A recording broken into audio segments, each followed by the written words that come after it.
നാളെ മുതൽ നമ്മുടെ ജീവിതത്തിൽ ഉണ്ടാവേണ്ട മാറ്റമാണ് ഞാൻ പറയുന്നത്. സുബഹി നിസ്കാരം കഴിഞ്ഞാൽ എണീറ്റ് വീട്ടിലേക്ക് വരുന്നതിന് പകരം പരിശുദ്ധമായ ഖുർആൻ എടുത്ത് നമ്മൾക്ക് പാരായണം ചെയ്യാം.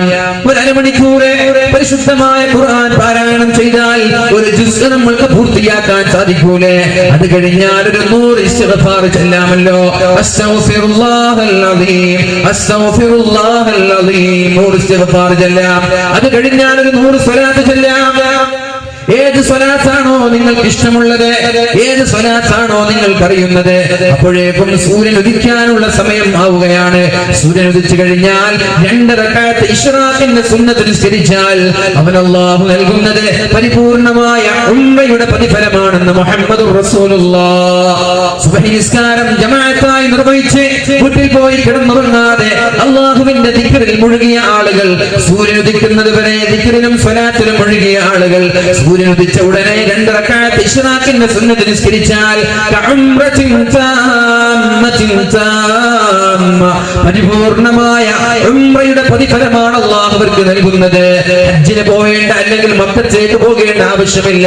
പാസ്പോർട്ടിന്റെയോ വിസയുടെയോ സാമ്പത്തികമായി 5 പൈസ പോലും ചെലവഴിക്കാതെ കഅബയുടെ ചുറ്റും തവാഫ് ചെയ്യാതെ സഅയ് ചെയ്യാതെ അല്ലാഹു റബ്ബ് സുബ്ഹാനഹു വ തആല പരിപൂർണമായ ഉംറയുടെ പ്രതിഫലം ദിവസവും സമ്പാദിക്കാനുള്ള ഒരു അവസരം നമ്മൾക്ക് നൽകുകയാണ്. നഷ്ടപ്പെടുത്തരുത് എന്റെ ചെറുപ്പക്കാരന്റെ സഹോദരങ്ങളെ. അല്ലാഹു തൗഫീഖ് ചെയ്യട്ടെ.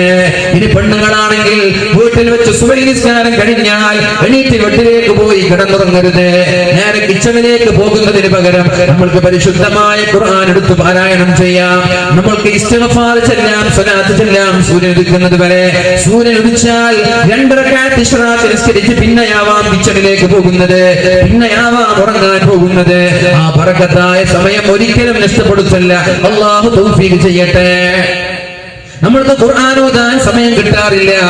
എന്റെ ആ സുബഹിക്ക് ശേഷമുള്ള ഉറക്കാണ് കാരണം. ആ സമയത്ത് ദിക്റ് ചൊല്ലാനും ഖുർആൻ ഓതാനും ഒരുപാട് സമയം കിട്ടാറുണ്ട്.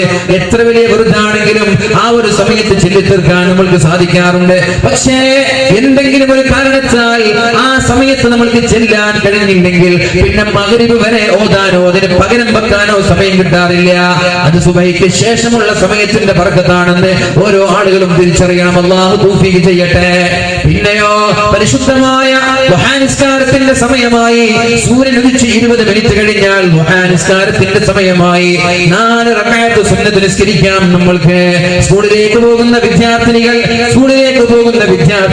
ജോലിക്ക് പോകുന്ന ചെറുപ്പക്കാർ, കൂലിപ്പണിയാവട്ടെ, ഷോപ്പിലേക്കാവട്ടെ, കച്ചവടത്തിനാവട്ടെ, അടുക്കളയിലേക്ക് പോകുന്ന സ്ത്രീകളാവട്ടെ, സൂര്യൻ ഉദിച്ച് 20 മിനിറ്റ് കഴിഞ്ഞാൽ ഒന്ന് വുളൂ ചെയ്തിട്ട് 2 റക്അത്ത് ദുഹാ നിസ്കരിച്ച് സലാം വിട്ടാം.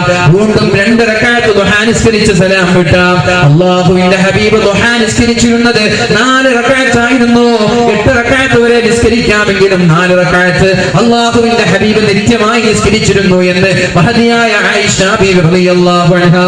നമ്മൾ വുളൂ ചെയ്ത് 4 റക്അത്ത് ദുഹാ നിസ്കരിച്ച് നമ്മൾക്ക് സ്കൂളിലേക്ക് പോവാം, ജോലിക്ക് പോവാം, നമ്മുടെ പാടങ്ങളിലേക്ക് പോവാം, വയലുകളിലേക്ക് പോവാം. നമ്മൾ എവിടെയാണോ പോകാൻ ഉദ്ദേശിക്കുന്നത് ആ 4 റക്അത്ത് ദുഹാ നിസ്കരിച്ചിട്ട് നമ്മൾക്ക് പോവാം. എന്നാൽ നമ്മുടെ ഓരോ സന്ധികൾക്ക് പകരം അല്ലാഹു നമ്മൾക്ക് നൽകിയ നിഅമത്തുകൾക്ക് പകരം സദഖ ചെയ്തതിന്റെ പ്രതിഫലമാണ് അല്ലാഹു നമ്മൾക്ക് നൽകുന്നത്.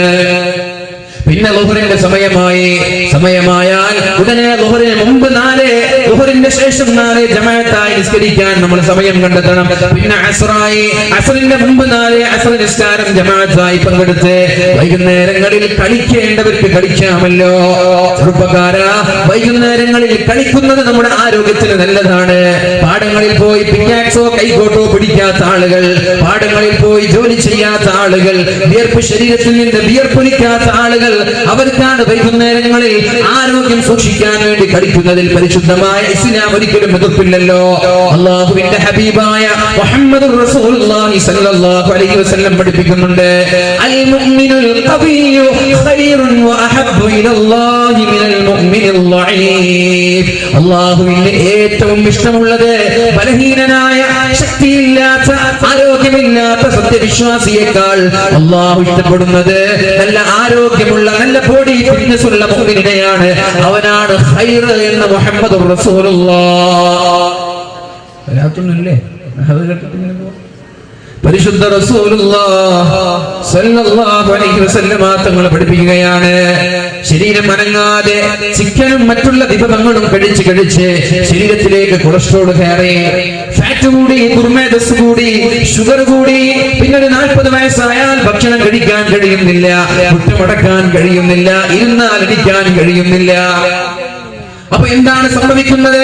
നമ്മുടെ ആരോഗ്യത്തെ അത് ബാധിക്കുകയാണല്ലോ, നമ്മുടെ ആരോഗ്യത്തെ അത് ബാധിക്കുകയാണ്.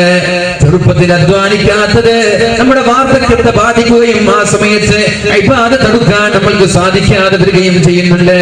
അതുകൊണ്ട് നമ്മുടെ വാർദ്ധക്യകാലത്ത് ആരോഗ്യത്തിന് വേണ്ടി വ്യായാമം ചെയ്യുന്നത് പരിശുദ്ധമായ ഇസ്ലാം പ്രോത്സാഹിപ്പിക്കുന്ന വിഷയം തന്നെയാണ്.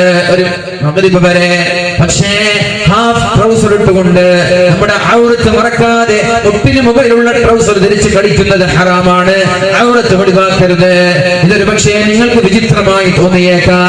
ചില ആളുകൾക്ക് ഇത് ധരിച്ചില്ല എന്ന് വരാ. എന്റെ ഒരു ട്രൗസർ ഇട്ട് കളിച്ചാൽ എന്ത് പ്രശ്നമെന്ന് ചോദിച്ചേക്കാം. പക്ഷേ ഇത് ദീനിന്റെ നിയമമാണ്, ഇത് ദീനിന്റെ നിയമമാണ്. തള്ളേണ്ടവർക്ക് തള്ളാം, കൊള്ളേണ്ടവർക്ക് കൊള്ളാം. ഹിജാബ് ആണെങ്കിലും വസ്ത്രമാണെങ്കിലും പർദ്ദയാണെങ്കിലും പൊതു റോഡുകളിലുള്ള നൃത്തങ്ങളാണെങ്കിലും ദീനിന്റെ നിയമമാണ് ഇവിടെ പറയുന്നത്. ഒരാൾക്ക് ഇത് അംഗീകരിക്കാൻ താല്പര്യമില്ലെങ്കിൽ അവർ അംഗീകരിക്കേണ്ടതില്ല. ഒരാളെയും നിർബന്ധിച്ച് പർദ്ദ ധരിക്കണമെന്ന് ഇസ്ലാം പറയുന്നില്ല, ഒരാളും നിർബന്ധിച്ച് ഹിജാബ് ധരിക്കണമെന്ന് ഇസ്ലാം പറയുന്നില്ല. പക്ഷേ പരിശുദ്ധമായ ഇസ്ലാമിന്റെ നിയമങ്ങൾ ഇങ്ങനെയാണ്. ഇത് സമൂഹത്തിന് ജനങ്ങൾ ആലിമീങ്ങൾ പഠിപ്പിച്ചുകൊണ്ടേയിരിക്കും. വേണമെങ്കിൽ ഉൾക്കൊള്ളാം, അല്ലെങ്കിൽ തള്ളിക്കളയാം. ലക്കും ദീനുക്കും വലിയ ദീൻ. പിന്നെ നിങ്ങൾക്ക് നിങ്ങളുടെ ഇഷ്ടമായി. ഇസ്ലാമിനെതിരെ കുതിര കയറാൻ വരണ്ട, ഇസ്ലാമിനെതിരെ തെറി വിളിക്കാൻ വരണ്ട. ഇസ്ലാമിന്റെ നിയമം ഇതാണ്. പക്ഷേ പരിശുദ്ധമായ ഇസ്ലാം ഒരാളെയും ബലാത്കാരമായി നിർബന്ധമായി നിങ്ങൾ അത് ചെയ്തേ പറ്റൂ എന്ന് ഇസ്ലാം പറയുന്നില്ല. ഇസ്ലാമിന്റെ നിയമം ഇങ്ങനെയാണ്. നിങ്ങൾ ആഖിറത്തെ കുറിച്ച് ആലോചിക്കുന്ന ആളുകളാണെങ്കിൽ, നാളെ രക്ഷപ്പെടണമെന്ന് ആഗ്രഹിക്കുന്ന ആളുകളാണെങ്കിൽ നിങ്ങൾക്ക് ഇഷ്ടമുള്ളത് നിങ്ങൾക്ക് തെരഞ്ഞെടുക്കാമെന്ന് പരിശുദ്ധ റസൂലുള്ളാഹി സ്വല്ലല്ലാഹു അലൈഹി വസല്ലം. അതാണ് അല്ലാഹുവിന്റെ ഹബീബ് പറഞ്ഞത്. അൽ കൈസു, ബുദ്ധിമാൻ എന്ന് പറയുന്നത്, ബുദ്ധിമാൻ എന്ന് പറയുന്നത് തന്റെ കുതന്ത്രങ്ങൾ കൊണ്ട്, തന്റെ ബുദ്ധി വൈഭവം കൊണ്ട് ഒരുപാട് ബിസിനസ് സാമ്രാജ്യങ്ങൾ പടുത്തുയർത്തി വലിയ കോടീശ്വരനായി മാറിയവനല്ല ബുദ്ധിമാൻ. പ്ലസ്ടുവിനും SSLCക്കും ഡിഗ്രിക്കും PGക്കും ഒക്കെ ഉന്നതമായ മാർക്ക് വാങ്ങിച്ചവനല്ല ബുദ്ധിമാൻ. ബുദ്ധിമാൻ എന്ന് പറയുന്നത്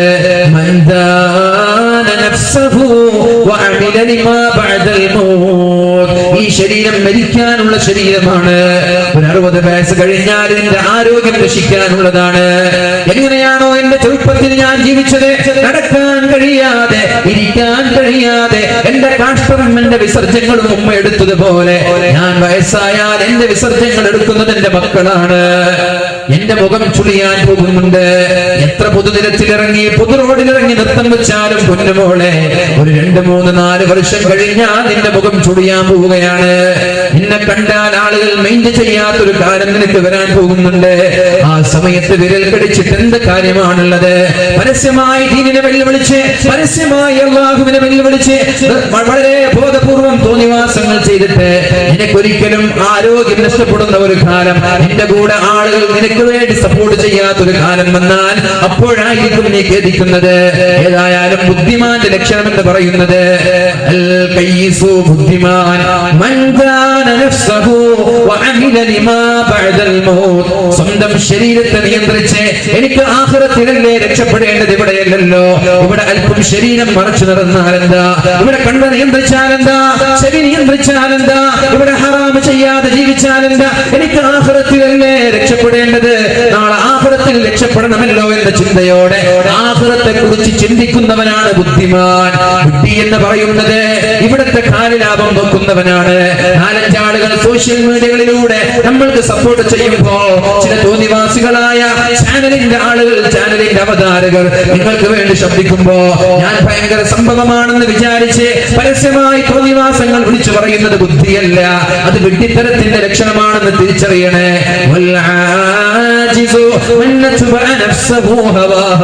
സ്വന്തം ശരീരത്തെ, സ്വന്തം ശരീരം എന്താണോ പറയുന്നത് അതേപോലെ ശരീരത്തെ ഇങ്ങനെ അഴിച്ചുവിടുന്നവർ ശരീരം പറയുന്നത് കേൾക്കുക.